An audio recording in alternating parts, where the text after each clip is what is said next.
Hey everyone, welcome back to Let's Talk. My name is John, and today here on the channel, we're going to be talking about 2023's Wonka. Not necessarily a prequel film to 1971's Willy Wonka and the Chocolate Factory, but more of like an origin story to Willy Wonka and his appearance in the 1964 Roald Dahl story. And thankfully for all of us, this movie has no connections to 2005's Charlie and Chocolate Factory and what Johnny Depp was trying to do as Willy Wonka in that movie. Wow! And that's the thing, this movie stars Timothy Chalamet as Willy Wonka, and this would be the third on-film appearance of Willy Wonka. All three actors bringing their own sort of thing to the table. Unfortunately, Johnny Depp, what he brought to the table was absolutely horrible, so more than likely, Timothy Chalamet is going to always get compared to what Gene Wilder did as Willy Wonka. We are the music makers, and we are the dreamers of dreams.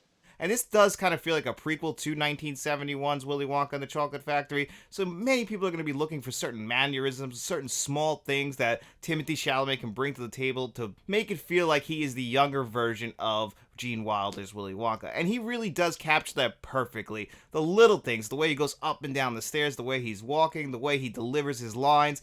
But he's still Timothy Chalamet. Timothy Chalamet in his own right is a great actor. I really took notice of him when movies like Call Me By Your Name. And then again, he did a great performance in Greta Gerwig's retelling of Little Women. I thought he was great in that as well. He was good in a small part in Don't Look Up. So I've really had Timothy Chalamet on my mind. And then obviously with Dune coming out a couple years ago, and Dune 2's supposed to be coming out this year, but it got delayed till March of 2024. So, you know, right now he's kind of dabbling in the big blockbusters. And Wonka is definitely a big blockbuster. This and Aquaman are two of the most popular films coming out this time in December. Really have a lot of box office riding on them. This is definitely a movie for families. It's directed by Paul King, who directed the first two Paddington movies, which I think Paddington 2 still has a 100% approval rating on Rotten Tomatoes. So he knows how to direct a family film, and this really does feel like a family musical film. I'm not the biggest fan of musicals, so this movie, just going out of the gate, wasn't necessarily for me. I did enjoy this movie. I actually thought it was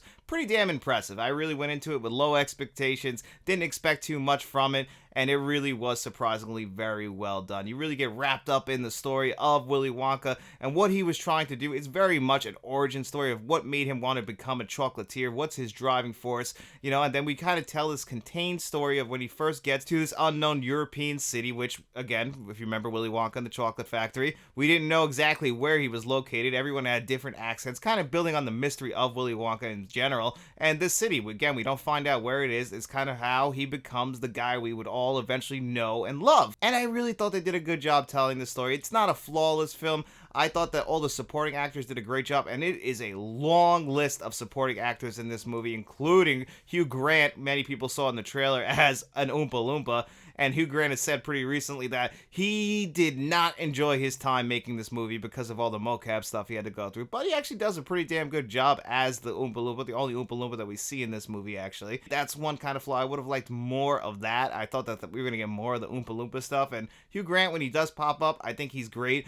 Some other great actors that appear in this movie who are definitely firing on all cylinders include Olivia Colman, Sally Hawkins, Keegan-Michael Key. Keegan-Michael Key, another underrated comedian. He pops up in this movie, and he plays a very, very, very silly character, but every time he shows up, I gotta admit, I had a smile on my face. But again, without Timothy Chalamet working and firing on all cylinders and being the guy, the glue that holds this entire film together, this movie wouldn't work at all. I know I've seen people mixed reactions on him, but he did just get nominated for a Golden Globe for his performance in this movie. And yes, the musical scenes, yes, it is a musical, so because of that, you know, Timothy Chalamet's expected to sing, and I think he does a pretty good job. Not a great job, but again, I'm not the best judge of that because I'm not a big musical guy. But the story felt like it didn't stop every time he had to do a musical scene. I actually thought they were very well done, very well choreographed. They were pretty fun. The songs, I can see Scrub Scrub definitely being a very memorable song after this movie comes out. I think that was probably the best one done in this. We do take some songs from the original. You know, people are going to be looking for that. There's going to be Easter eggs from the original. Everyone's going to be looking for those. And all of that was done very well. But this film, like I said, not a flawless movie. My biggest flaw is the cinematography. I don't know what it is, and modern films just love to do this. This is like the equivalent of like early 2000s CGI, where you could just tell the backgrounds are green screens, and we overexpose the lights, and we have to have them like wash out the backgrounds of the scenes to create like this hazy, magical feeling, but it just looks so generic. We just saw this earlier in the year with Indiana Jones and the Dial of Destiny. I think that movie's pretty ugly as well. This one's probably the best that I've seen in this kind of thing, but we just saw this in The Nun too. I just don't know what it is about Warner Brothers, but they seem to love to use this type of cinematography. It's got that Warner Brothers generic look to it. Thank God Barbie didn't have this. Barbie made great use of real sets, while this movie felt like they're acting in front of a green screen. And some of that stuff is necessary to tell this movie and to have that magical feeling.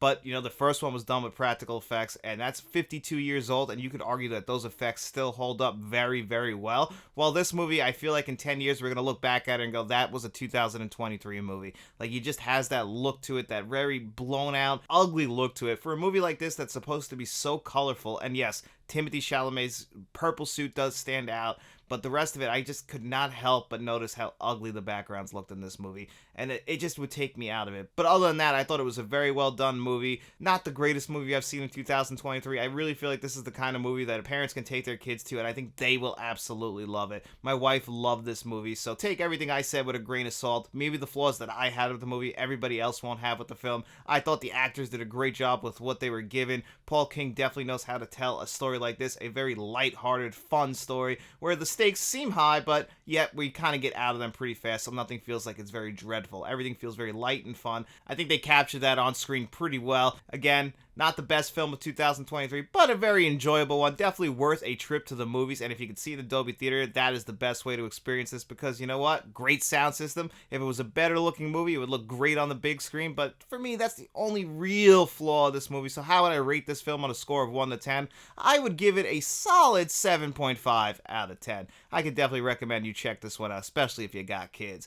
But anyway, guys, that's going to do it for me here on another episode of Let's Talk. And if you want to continue to support this channel and get movie reviews like this and 4K Blu-ray reviews, podcasts, lists, shorts, we try and do them all here. You can even become a channel member like my two channel producers, Jason Martin and John Doe Juggalo, or become a director and have reviews especially made for you each and every single month and have access to a private conversation with me. You could be a director and like our directors Kevin Kruger and Frank Rodriguez, or you could just become a friend of the channel, which really does help to support us as well. But if you can't throw any money our way, no worries at all. We just really appreciate you checking out this video. So the best way to help us is just by liking it and subscribing and then getting out in those streets and telling your friends about us. Then we'll be seeing you around.